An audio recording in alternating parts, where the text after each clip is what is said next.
జై హో.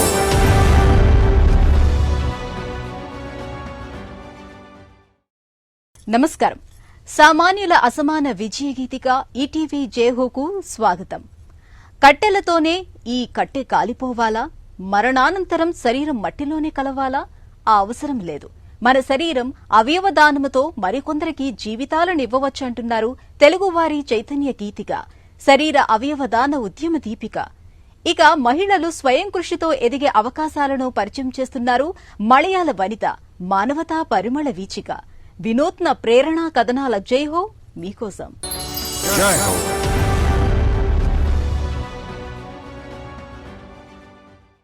అస్తమిస్తూ వెలుగునివ్వవచ్చు, మరో ప్రాణికి గుండె గుడి కట్టవచ్చు, మరణించిన తరువాత జీవితం కొనసాగించవచ్చు. మనిషికి ఎన్ని జన్మలుంటాయో తెలియదు, కానీ తలుచుకుంటే తన అవయవాలకు మరుజన్మ ఇచ్చే అవకాశం మాత్రం తన చేతిలోనే ఉంటుంది. అవయవ దానం మీద అపోహలు తొలగించి వేలాది మందిని శరీర అవయవ దాతృత్వం దిశగా నడిపించిన ధీరవనిత గూడూరు సీతామహాలక్ష్మి. తన తదనంతరం శరీరదానం చేస్తామని ప్రకటించి మార్గదర్శినిగా నిలిచారు మహాప్రాణదీపాల మహాలక్ష్మమ్మ. మానవతా విలువల స్వబోధిని, పరోపకారానికి మరో కోణాన్ని ఆవిష్కరించి బతుకు అర్థం చెబుతున్న ప్రబోధిని. ఆంధ్రప్రదేశ్లో సామాజిక కార్యకర్త, శరీర అవయవదాన ఉద్యమ జయపతాక గూడూరు సీతామహాలక్ష్మి. స్వగ్రామం ఉమ్మడి పశ్చిమ గోదావరి జిల్లా ఉండి, స్థిరపడింది విశాఖ. ఎంబీబీఎస్ చదివి ప్రజలకు సేవ చేయాలన్నది తన ఆకాంక్ష. కాని ఆర్థిక పరిస్థితి ఆశలపై నీళ్లు చల్లింది. అయినా సీతామహాలక్ష్మి ఆశయ దీపం ఆరిపోలేదు. ఆమె వ్యక్తిగత అభిరుచితో మానవ శరీర నిర్మాణ శాస్త్రాన్ని శోధించారు. తర్వాత కాలంలో అఖిల భారత అవయవదాతల సంఘాన్ని స్థాపించారు. తెలుగు రాష్ట్రాల్లో శరీర అవయవదానాలను ప్రోత్సహిస్తున్నారు. భయంకరమైన బాధాకరమైన విషయం ఏంటంటే, శరవేగంతో అభివృద్ధి చెందుతున్న దేశాల్లో మన దేశాన్ని పోల్చినప్పుడు జీరో స్థాయిలో ఉన్నాం మనం. అవయవదానం అన్నా, శరీరదానం అన్నా, అసలు ఆర్గాన్ ట్రాన్స్ప్లాంటేషన్ అన్నా ప్రజలు అసలు దాని గురించి అవగాహన లేదు. ఒకవేళ మనం అడిగిన యాక్సెప్ట్ చేసే స్థితిలో లేరు. చాలా అపోహలు ఉన్నాయి, అపనమ్మకాలు ఉన్నాయి. ఆమె మూత్రపిండాల సమస్యతో పోరాడుతున్న సమయమది. చివరి యత్నంగా కోయంబత్తూరు ఆస్పత్రిలో చేరారు. అక్కడ కిడ్నీ దాత లభించక ఓ 8 ఏళ్ల బాలుడు చనిపోయాడు. ఈ ఘటన తనను కదిలించింది.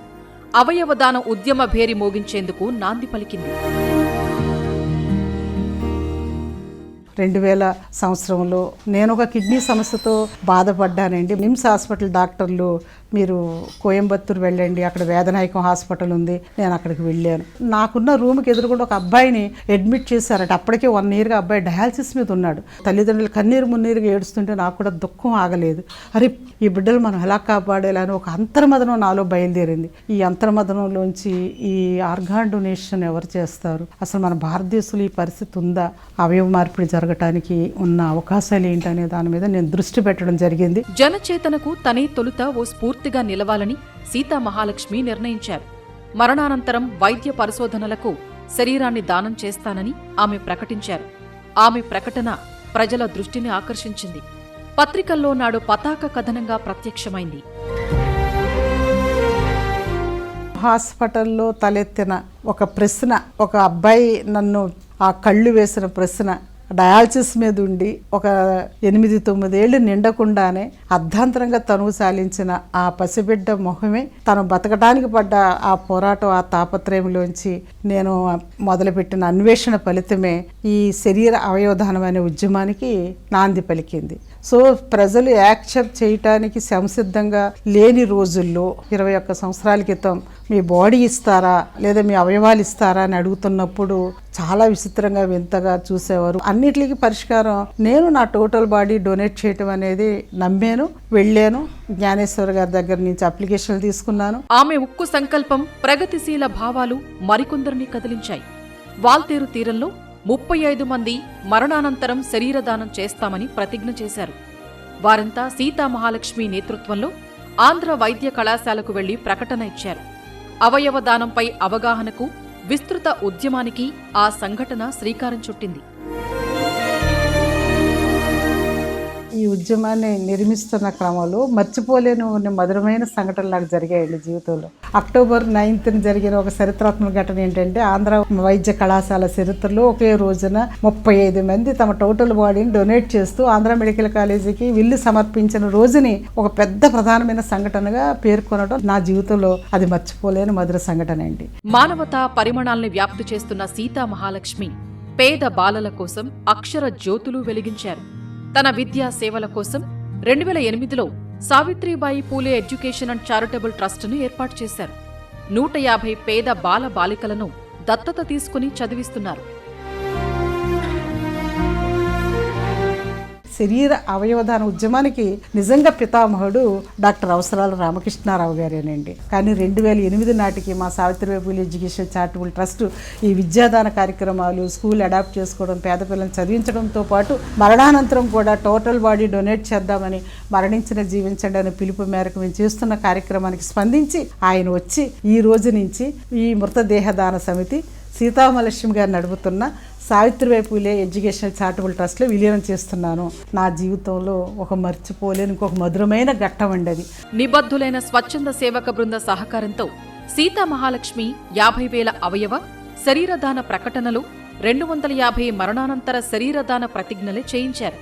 కుటుంబ సభ్యులు ఆమె మహోన్నత సేవలు తమకు గర్వకారణమంటున్నారు.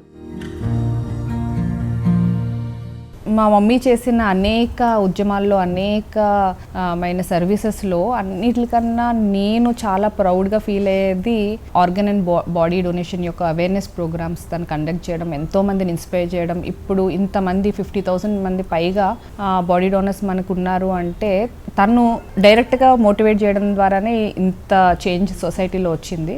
ఇంకొక very proud service she is doing is for the kids to provide education ఇస్తే వాళ్ళకి లైఫ్ ఇచ్చినట్టే అనేది ఆవిడ గాఢంగా నమ్ముతారు. So these are the 2 service I'm extremely proud of. శరీర అవయవదానం కోసం సీతా మహాలక్ష్మి నిరంతర కృషి ప్రభుత్వాలను కదిలించింది. పథకాలెన్నో వచ్చాయి, చట్టాలు మారాయి. 2013లో ఆంధ్రప్రదేశ్ ప్రభుత్వం జీవన్ దాన్ పథకాన్ని తీసుకువచ్చింది. అవయవ దానాలను పెంచటం, మార్పిడి అవసరమైన రోగుల జీవితాలను మెరుగుపరచటం ఈ పథకం ప్రధానోద్దేశం. అవయవదానం చట్టం చేయండి. అవయవదాన చట్టం కోసం ఒక 3 సంవత్సరాలు మేము 2010 నుంచి 2013 వరకు చేసిన కృషి ఫలితంగా ప్రభుత్వాలు కదిలొచ్చాయి. 2013లో మనకి జీవన్ దాన్ యాక్ట్ వచ్చిందండి. ఎవరైనా ఆపదలో ఉంటే వారిని కాపాడటంలో ఈ మహాలక్ష్మి ముందుంటారు. సాయం పొందినవారు తమకు అమ్మలాంటిదని కృతజ్ఞతలు చెబుతుంటారు. తను నాకన్నా చిన్నదే, కానీ తను నేను అమ్మలాగే భావిస్తాను. నేను ఈరోజు బ్రతుకున్నానంటే మొన్న సడన్గా తీసుకొచ్చి ఇక్కడ హాస్పిటల్లో జాయిన్ చేసి అప్పటికప్పుడు ఇమ్మీడియట్గా ఆపరేషన్ చేయించి నా దగ్గరుండి, ఆ రోజు రాత్రి కూడా నా దగ్గరుండి నేను బ్రతుకున్నానంటే తన వల్ల ఈ రోజు. ఆమె తన సేవలతో ఎందరికో జీవనరేఖ అయ్యారు. మరణం తర్వాత కొన్ని జీవితాలను వెలిగించే శక్తిని ఆమె తనను విశ్వసించిన వారికి ఇచ్చారు. ఒక బిడ్డను చదివించడం కోసం, స్పాన్సర్ చేయడం కోసం ముందుకు రండి. అలాగే అవయవదానం చేయడానికి ముందుకు రండి. శరీరదానం చేయడానికి ముందుకు రండి. సమస్య పరిష్కార సమూహాలు, సామాజిక మాధ్యమంలో వందలాది సభ్యుల బృందాలు. కేరళలో ఓ వనితకు తట్టిన ఆలోచనే ఆచరణలో పెద్ద మహిళా సైన్యంగా మారింది. కోచి మహిళ రాఖీ జయశంకర్ మామ్స్ ఆఫ్ కోచి అనే ఒక సమాజాన్ని నెలకొల్పారు. అమ్మలు, అమ్మాయిలు, ఒకే బిడ్డలున్న తల్లులు, దీర్ఘకాల వ్యాధులతో పోరాడే అతివలకు ఉపాధి కోరుకునే వారికి ప్రత్యేక వేదికలున్నాయి. మహిళా సాధికారతే ధ్యేయంగా ఇవి ఏర్పాటయ్యాయి. ఓ అమ్మ పిలుపు వేలాది మాతృమూర్తుల జీవితాలకు మేలు మలుపైంది. కేరళలో కోచి నగరం. అక్కడ జీవన శైలిలో మార్పును అభిలషిస్తున్న తల్లులను ఓ నిశ్శబ్ద విప్లవం వెల్లువలా తాకింది. వెల్లువెత్తిన ఆ ఉద్యమ స్ఫూర్తి రాఖీ జయశంకర్. ఆమె స్థాపించిన మామ్స్ ఆఫ్ కోచి ఇప్పుడో చరిత్ర. నిజానికి ఇది తొలుత ఓ 20 మందితో ఆరంభమైన వాట్సాప్ గ్రూప్ మాత్రమే. కానీ ఇంతింతై అన్నట్లు ఒక్కొక్కరు తలా 25 మందిని సభ్యులుగా చేర్చడంతో ఇవాళ మాకు 4,000 మాతృమూర్తుల వ్యవస్థగా వెలసిల్లుతోంది. ఇందులో 28 నుంచి 30 గ్రూపులున్నాయి. So I was born up in a very కేరళలో నేను చిన్న పల్లెలో పుట్టాను. అక్కడే 10వ తరగతి వరకు చదివాను. ఆ తర్వాత +2లో చేరాను. వివాహానంతరం నా భర్తతో కలిసి కుటుంబ వ్యాపారంలో చేరాను. మాకు 3 పిల్లలు. అయితే 3వ కాన్పు తర్వాత ప్రసవానంతరం కుంగుబాటు తదితర సమస్యలు వచ్చాయి. ఈ పరిస్థితిని అధిగమించేందుకు పరిష్కారం కోసం చూస్తున్నాను. అప్పుడు నెట్లో హోలిస్టిక్ వెల్నెస్ కోర్స్ నా దృష్టికి వచ్చింది. ఆ చదువు పూర్తి చేశాక అది నాకెంతో సహాయపడింది. this topic, the wellness part. మాక్ వ్యవస్థాపకురాలు రాఖీ పైనం వినూత్నం. గృహిణి మాత్రమే కాదు, ఈమె బహుపాత్రధారిణి. ఓ రచయిత్రి, విమర్శకురాలు, వెల్నెస్ కోచ్, ఫిట్నెస్ ట్రైనర్. వేలాది జీవితాలను సుసంపన్నం చేస్తున్న ఓ అష్టలక్ష్మి. 3వ బిడ్డ కడుపులో ఉన్న సమయం ఆమె జీవిత దశనే మార్చివేసింది. తనలాంటి అమ్మల సమస్యల పరిష్కారానికి ఓ వాట్సాప్ గ్రూప్ను ప్రారంభించారు. Some stories which విజయ గాథల్లో కొన్ని కథలు ఎప్పటికీ నిలిచిపోతాయి. స్నేహ బృందంలో అవి ప్రత్యేకంగా ఉంటాయి. ఉదాహరణకు వంట వచ్చిన ఓ గృహిణి నోరూరించే కేకులు తయారు చేస్తారు. ఆమె ఆ కేక్ ఫోటోలను స్నేహితులకు పోస్టు చేస్తారు. ప్లీజ్ నాకు ఒకటి పంపగలవా అని అభ్యర్థిస్తారు మరొకరు. సరదాగా తయారు చేసిన కేక్ తో ఆమె ఇవాళ సంపాదిస్తోంది. అలా హోమ్ చెఫ్ గా మారింది. ఇదే ఓ ప్రత్యేక కథ. కొందరు తల్లులు ప్లే స్కూల్స్ ప్రారంభించారు. చిన్న చిన్న వ్యాపార సంస్థలను ఆరంభించారు. businesses which they started. Rakhi తన ఆరోగ్యాన్ని మెరుగుపరుచుకోవటం మీద దృష్టి పెట్టారు. పేరెంట్స్ ప్రేరణతో ఆన్లైన్లో యోగా నేర్చారు. మానసిక సవాళ్లను ధీటుగా ఎదుర్కొనేందుకు తను నేర్చిన మైండ్ఫుల్నెస్, వెల్నెస్ల ప్రభావాన్ని, శక్తిని గ్రహించారు. మహిళల కోసం 21 రోజుల వెల్నెస్ ప్రోగ్రాంను మొదలుపెట్టారు. Stay-at-home moms, they don't have any income, so that సంప్రదాయ ఆదాయం లేక ఇంటికే పరిమితమైన అమ్మలున్నారు. వీరు ఏ ఫీజు లేకుండా ఉచితంగా సభ్యులుగా చేరవచ్చు. ఫీజు చెల్లించి చేరే సభ్యులకు మేము మార్గదర్శకంగా తరగతులు నిర్వహిస్తాం. ఇది సర్టిఫైడ్ కోర్స్. దీనికి రూపకల్పన చేస్తున్నాం. మేమిప్పుడు బెంగళూరు, చెన్నై, హైదరాబాద్, ముంబైలకు క్రమంగా విస్తరిస్తున్నాం. slightly started expanding to Bangalore, Hyderabad, Chennai and Mumbai. కోచి మాతృమూర్తుల సంస్థ మామ్స్ ఆఫ్ కోచి అంటే ఏదో మద్దతుగా నిలిచే సంస్థ మాత్రమే కాదు, ఊసుపోక ఏర్పాటు చేసింది అంతకంటే కాదు. మాతృత్వ సంక్లిష్టతలు ఎదుర్కొన్న వారి సంఘమిది. ఈ బృందంలో డాక్టర్లు, కళాకారులు, గృహిణులు, వివిధ వ్యాపారవేత్తలు ఉన్నారు. When we started as a 20 friends, then they shared. మొదట మేమొక 20 మందితో మామ్స్ ఆఫ్ కోచ్ ను ఆరంభించాం. అనంతరం వారిలో ఒక్కొక్కరు తలా 20 సభ్యుల్ని చేర్పించారు. మొదట వాట్సాప్ సభ్యుల సంఖ్య 256 మాత్రమే ఉండేది. 256 సంఖ్యకు చేరిన అనంతరం మేము మామ్స్ ఆఫ్ కోచ్ 2 అనే మరో గ్రూప్ ను ప్రారంభించాం. అదే ప్రధాన గ్రూప్. మొదట సింగిల్ మదర్స్ గ్రూప్ ను నెలకొల్పాం. ఇక దీర్ఘకాల జబ్బులతో పోరాడే అమ్మలతో ఫైటర్స్ గ్రూప్ పెట్టాం. ఇలా ఉద్యోగ సమూహాల నుంచి 28 గ్రూపులున్నాయి. 28 groups based on various needs and interest of mothers. మాతృమూర్తులు తమ సమస్యలు, ఎదురవుతున్న సవాళ్లు, నిజం చేసుకోవాల్సిన కలలను చర్చించాలి. ఇందుకు ఒక సురక్షిత వేదిక కావాలి అని రాఖీ భావించారు. మామ్స్ ఆఫ్ కోచి ఆవిర్భావానికి ప్రేరణ ఇదే. ఈ వాట్సాప్ గ్రూప్ ఆరోగ్యం, పోషకాహారం, విద్య, మహిళా హక్కులపై చర్చిస్తుంది.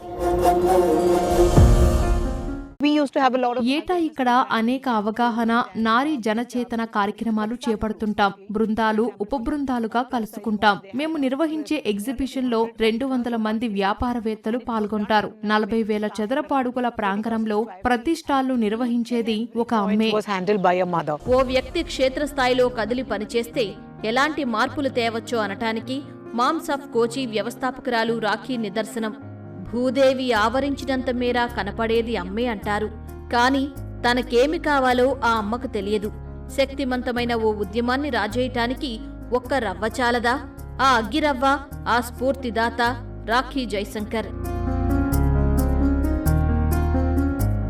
We stand for sustainability. స్థిరమైన అభివృద్ధికి కట్టుబడి ఉంటాం. జీవనశైలిలోనూ ఈ స్థిరత్వం కోసం ఎందుకు యత్నించకూడదు అని ఆలోచన చేస్తాం. మేము ఉపయోగించిన వస్తువులను ఊరికే పారవేయదలుచుకోలేదు. ఇలాంటి వస్తువులతో ప్రీలవ్డ్ గ్రూప్ పెట్టాం. ఈ గ్రూప్ లో కనీసం ₹1,00,000 విలువైన విక్రయాలు జరుగుతున్నాయి. ఇప్పుడు మరో సబ్ గ్రూప్ ను తీసుకువచ్చాం. అదే రక్తదాతల బృందం. So latest subgroup is the blood donor group.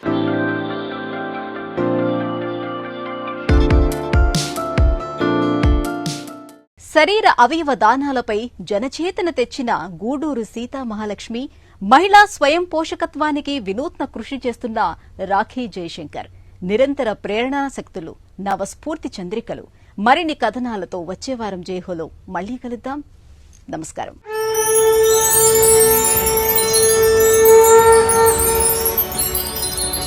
Jai Ho.